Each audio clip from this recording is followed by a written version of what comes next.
بسم الله الرحمن الرحيم وعنه قال رسول الله صلى الله عليه وسلم Hazrat Abu Hurayra radiallahu ta'ala anhu narrates that Rasulullah sallallahu alayhi wasallam said, الدنيا سجن المؤمن وجنة الكافر, that the world is a prison for a believer, وجنة الكافر, and it is a Jannah, it is paradise for a kafir.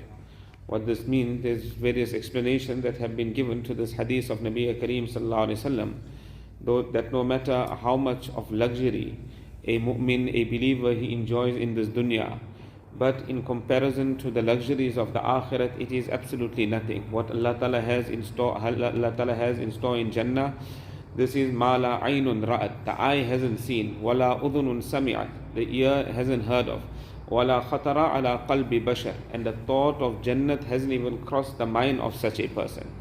And at the same time, a disbeliever, no matter how much he suffers in this dunya, it is nothing in comparison to the suffering of the year after. Another meaning to this hadith is that a prisoner, he is confined, he is restricted in his movements, in his actions, etc. So a believer also, when he is living in this dunya, he is restricted by the commands of Allah Ta'ala. He cannot do whatever he wants to do. He is always restricted. He has to follow the commands of Allah, the sunnah of Nabi Kareem sallallahu alayhi wasallam. Similarly, a prisoner, he cannot truly enjoy the blessings of life because of his confinement.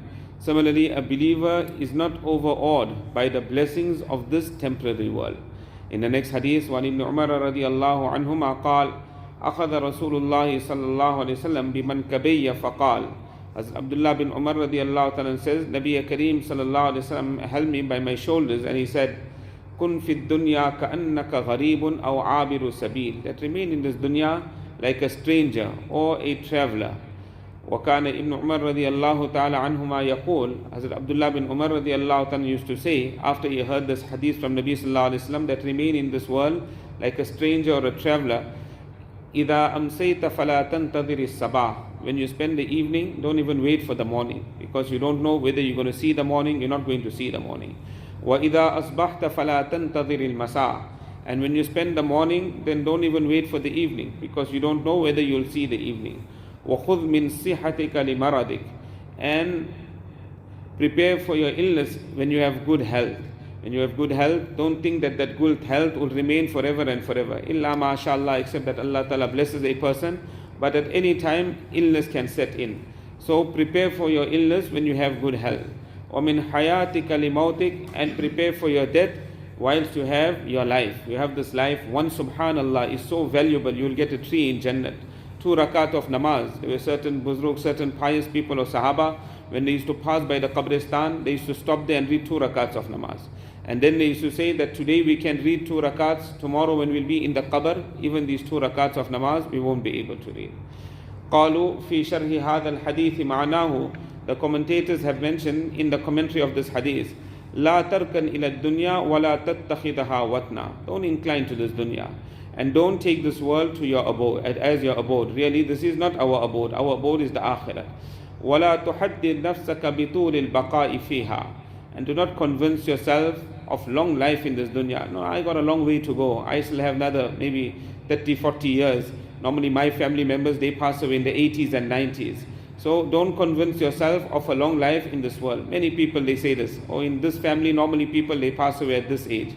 So there's a possibility we'll also live very long. This is in the hands of Allah Ta'ala. وَلَا بِالْإِعْتِنَاءِ بِهَا, and don't over concern yourself in matters of this dunya. وَلَا تَتَعَلَّقْ مِنْهَا إِلَّا بِمَا يَتَعَلَّقُ بِهِ الْغَرِيبُ فِي غَيْرِ وَطْنِهِ, don't attach yourself to this dunya except like a stranger who is in a foreign town and he attaches himself. Person that's a foreigner and he is traveling, when he comes to a foreign town, he just stops there namaz, maybe he have something to eat and he is moving. In this way you should attach yourself to this dunya.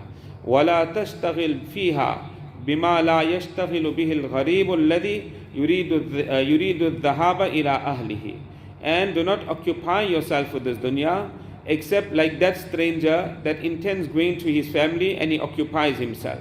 So according to necessity, he just occupies himself and he is worried, I need to reach my destination, I need to get to my family. Person went for Umrah, he came back from Umrah, he landed in Johannesburg. He is waiting, when is that connecting flight? I need to get to Durban. He's living in Durban, so he's worried about the connecting flight. So when he gets into the connecting flight, the moment he lands, he wants to be out of customs. I want to see my family, I want to get home. So this is how a person should be in regards to dunya. The dunya is just, by the way, let me fulfill that need. My abode is the akhirat. Wabillahi tawfiq. Allah Ta'ala give us all tawfiq, inshallah.